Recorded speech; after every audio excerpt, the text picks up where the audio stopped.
এক একটা পশম একটা জীবাণুর বাসা। এই পশমগুলো কোনোভাবে ভেঙে যদি ভিতরে যায় তাহলে ইনফেকশন হওয়ার চান্স আছে, সেই কারণে আমরা ফুল এরিয়ার পশম ফেলি। দেখা যাচ্ছে পশম ভেঙে ভিতরে গেলেই ক্ষতি হবে, সেই কারণে আমরা মূলত পশমটা ফেলে নিই। বুকের পশম চুলদারের মতোই আবার হয়ে যাবে। অনেকে এই প্রশ্নও করে যে ভাই পশম হবে কিনা, না হওয়ার কিছুই নাই, পশম হয়ে যাবে।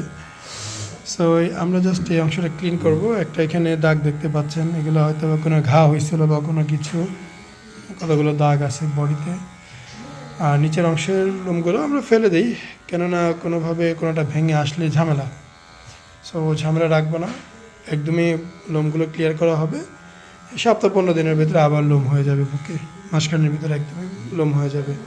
সো অনেকেই আছে লোম না থাকলেও প্রশ্ন করে যে এটার মধ্যে লোম আছে ওইটার মধ্যে লোম নাই কেন, লোম গেল কোথায়?